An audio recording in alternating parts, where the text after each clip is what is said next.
5절까지 말씀입니다.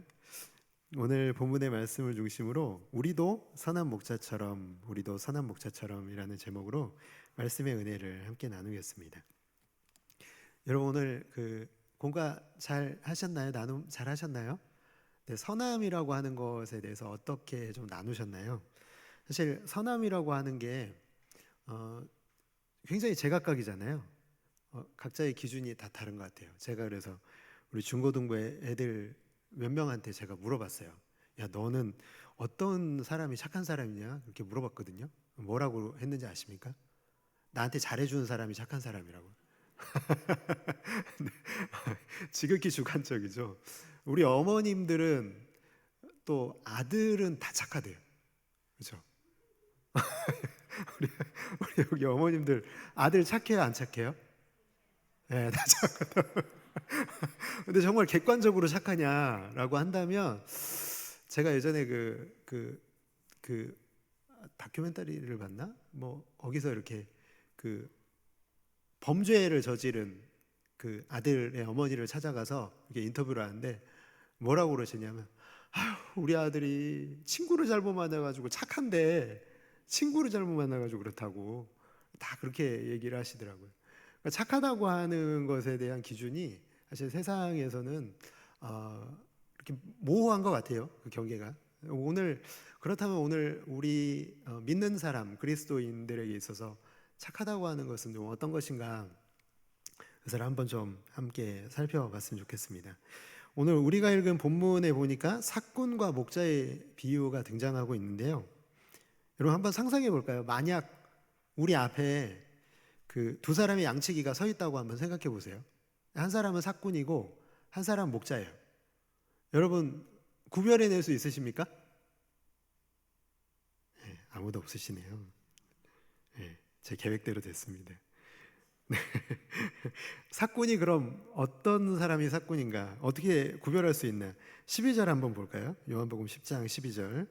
자, 삭군은 목자가 아니요 양도 제 양이 아니라 이리가 오는 것을 보면 양을 버리고 달아나나니 이리가 양을 물어가고 또 해치느니라. 삭군은 어떻게 한대요? 이리가 오면 양 버리고 도망가는 게 삭군이죠. 왜냐하면 자기 목숨이 양보다 귀하니까. 너무 지극한 상식이죠. 왜냐하면 돈 받는 사람이잖아요. 내 양도 아니잖아요. 그러니까 자기 목숨을 버리면서까지 양을 지킬 이유가 전혀 없죠.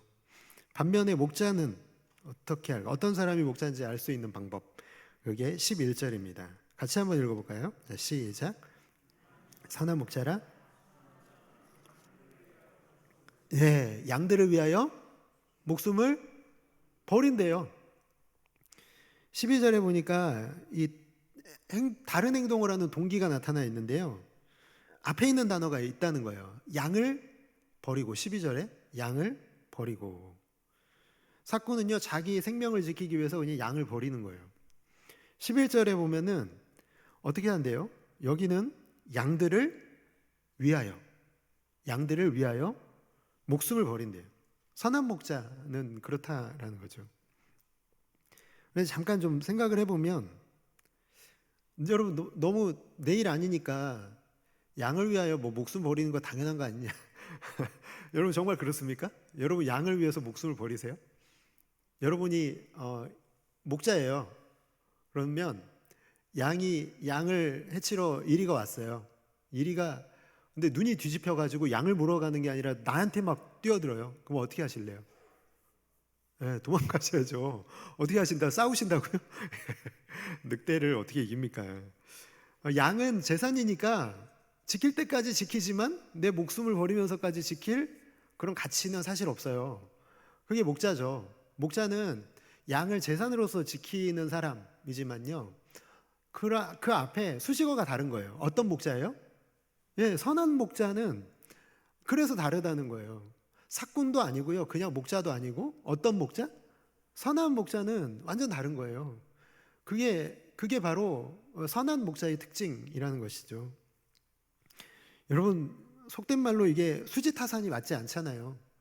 어떻게 사람의 생명을 한낱 미물과 바꿀 수가 있습니까? 지킬 가치가 없는 존재를 지키다가 생명을 잃는 것 이건 정말 완전한 손해보는 일 아니겠습니까?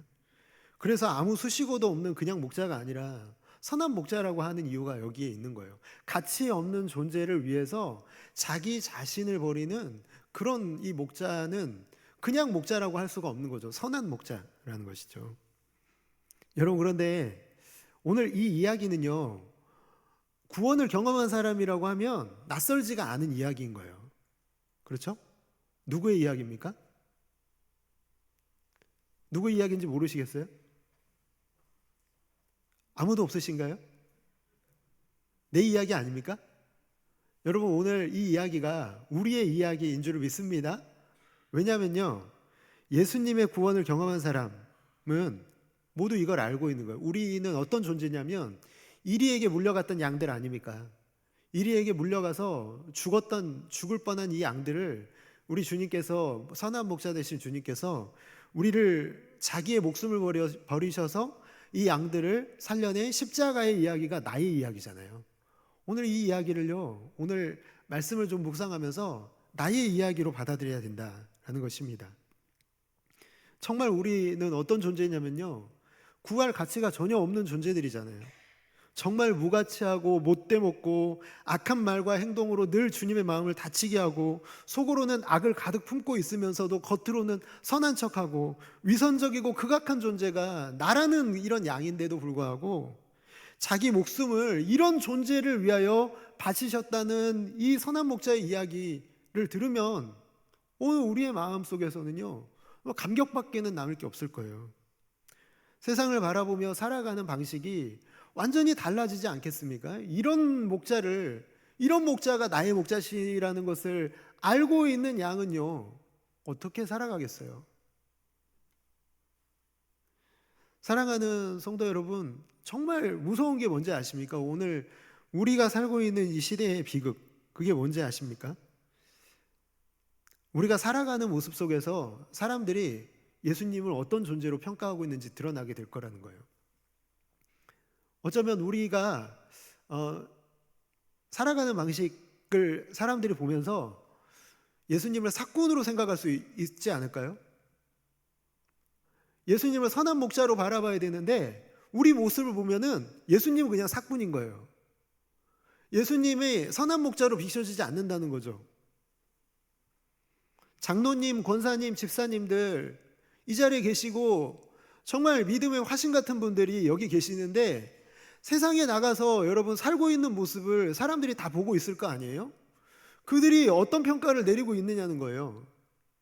그들이 정말 여러분이 믿는 모습, 그 삶의 행태들을 보면서, 말과 행동을 보면서 정말 예수님 선한 목자야 라고 말할 수 있냐라는 것이죠. 그걸 보여주지 못하는 게 이 시대의 비극 아닙니까? 오늘 우리가 살아가고 있는 세상, 그리스도인들이 너무 많잖아요. 그럼에도 불구하고 오늘날 교회가 환영받고 있나요? 믿는 사람들이 이렇게 많은데 세상에 나가면 빛이라고 말했던 그 빛으로 나아간 사람들이 다 사라져버리고 어둠밖에 없는 세상이라고 한다면, 여러분, 우리가 보여주고 있는 모습은 어쩌면 예수님을 선한 목자가 아니라 사꾼으로 보여주고 있는 것 아닌가 생각을 해보게 됩니다. 시편 23편의 말씀 여러분 다 아시죠? 거기 보면은 다윗은 자신을 양으로 비유하고 있어요. 내가 양인데 양에 하는 노래, 양이 부르는 노래입니다. 어떤 노래냐면 다윗은요, 자기가 얼마나 좋은 양인지 드러내고 있는 건 아니에요. 내가 이렇게 좋은 양입니다, 이런 걸 보여주려고 하지 않더라고요. 그런데 오늘 믿는 사람들의 모습은 그런 것 같아요. 내가 얼마나 좋은 사람인지를 보여주는 것 같아요. 내가 얼마나 좋은 사람으로 살아가고 있는지 사람들의 눈치를 보면서 그 모습을 보여주려고 애쓰고 살아가는 모습이 우리의 모습이 아닌가 생각을 해보게 됩니다. 내가 선한 사람이고 내가 장로고 내가 권사고 내가 집사니까 내가 좋은 모습 보여야지, 세상에서 내가 좋은 모습 보여줘야지 하는, 내가 얼마나 좋은 양인지를 보여주려고 하는 모습이 우리의 모습 아닌가 생각을 해보게 되는 거죠. 그런데 여러분, 그게 정말 진정으로 옳은 삶의 모습입니까? 저는 그렇다고 보지 않습니다. 왜냐하면 여러분 다 아시는 것처럼 우리는 죄인이니까요. 우리의 선함과 우리의 의로움으로는 어느 것 하나도 아름답게 만들 수 있는 우린 그런 능력도 없고 자격도 없는 존재가 우리이기 때문에 아무리 노력하고 애써오고 힘써봐도 세상 속에서 그런 의로움이, 그런 선함이 드러나지 않기 때문에 그렇죠. 너무 이게 안타까운 일이죠.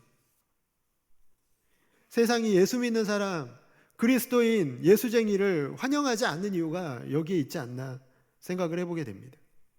믿는 자 안에서요, 선한 목자이신 예수님을 볼 수가 없는 거예요. 그저 자기의 유익이 조금이라도 걸려 있으면 손바닥 뒤집듯이 뒤집어버리는, 자기의 믿음을, 신앙을 뒤집어버리는 사람들 속에서요, 세상 사람들조차도 예수님을 삭군으로 볼 수밖에 없는 거예요. 아, 사람들이 예수 믿는 사람들이 저런 모습이면 예수님도 그런 분이라고밖에 생각이 안 드는 거죠. 시편 23편에서 다윗이 보여주고 있는 그 양의 노래는 뭐냐면요, 주님이 선한 목자가 얼마나 선하신지를 보여주는 것밖에는 없어요.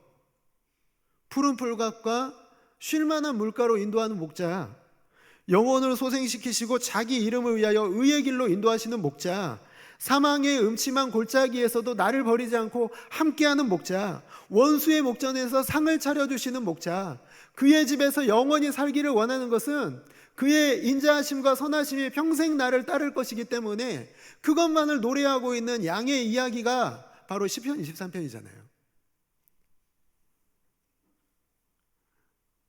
우리가 회복해야 될 것 바로 그것 아닐까 생각을 해보게 됩니다. 저는 시편 23편을 보면서 딱 한 가지 생각이 들더라고요. 아, 이 양은 진짜 행복하다. 행복한 양의 노래구나. 행복한 양은 주님의 선하심을 드러낼 수밖에 없거든요. 근데 여러분, 우리가 어떤 양으로 비춰지고 계십니까? 우리는 행복한 양입니까? 아니면 불행한 양입니까? 불행한 양은 어떤 양이냐면 늘 불안한 거예요. 주님이 나를 지키실까 지키시지 않을까? 이런 고민하고 있는 거죠. 그래서 내 마음이 늘 요동하고 있는 겁니다. 행복한 양의 노래를 보면은 주님은 어떤 분이시냐면 한 번도 나를 떠나지 않으시고 나와 함께 하시고 내가 주님 곁에만 붙어 있고 주님만 따라가면 나에게는 걱정할 것이 없다. 그래서 시편 23편 1절에 뭐라고 말합니까? 여호와는 나의 목자시니 내게 부족함이 없으리로다. 부족함이 없으리로다. 그게 양의 노래잖아요. 그걸 노래하고 있는 것이 바로 이 양의 마음 아닙니까? 오늘 사랑하는 성도 여러분, 한번 옆에 계신 분 한번 보실래요? 행복하신지 한번 봐주세요. 행복한 양인가요? 아니면 불행한 양인가요? 네, 정말 우리가 서로의 모습을 보면서 좀 행복했으면 좋겠어요. 네. 서로가 서로를 보고 불행한 게 아니라 야, 행복했으면 좋겠다. 내가 행복을 빌어주고 나도 행복하고 행복을 빌어주고 주님 때문에 내가 행복하면 여러분 선함은 그냥 흘러가는 것 아닙니까? 주님의 선하심과 인자하심이 내 삶을 통해 흘러가는 거죠. 내가 행복한데 내가 불행하면 행복할 수 없지만, 내가 선한 일을 할 수 없지만 내가 행복하면 주님의 선하심은 그냥 내 속에서 흘러가는 것 아니겠습니까? 사랑하는 성도 여러분, 주님 때문에 행복한 여러분들 되시기를 주님의 이름으로 축복합니다. 주님 때문에 부족함 없는 여러분 되시기를 주님의 이름으로 축복합니다. 주님 때문에 여러분 삶에는 부족함이 없다고 고백하는 행복한 양들 다 되시기를 주님의 이름으로 축복합니다. 제가 기도하고 말씀 맺겠습니다. 살아계신 하나님, 감사합니다. 주님, 우리가 주님의 선하심을 늘 묵상하기를 원합니다. 주님의 선하심을 더 깊이 풍성하게 경험해야만 하나님 우리의 삶에 선함이 흘러갈 수 있사오니, 주님의 선하심을 드러낼 수가 있사오니, 주여 우리가 늘 주님의 그 선하심과 인자하심을 우리의 삶 속에서 더 깊은 감격으로 경험하게 도와주시고, 주님과 맺은 그 관계 속에서 하나님 그 깊은 관계가 하나님 우리에게 큰 기쁨이 되고 감사가 되고 감격이 되어 세상 가운데로 흘려보내는 선함이 되게 하여 주시옵소서. 제1남전도회 야외 예배 은혜롭게 다녀와서 감사의 예물 올려드립니다. 일남전도회 하나님 더욱 부흥하게 해주시고 더욱 끈끈해지게 하시고 더욱 행복한 일남전도회 되게 하여 주옵소서. 모든 것 주님께 맡겨드립니다. 예수님의 이름으로 기도합니다. 아멘.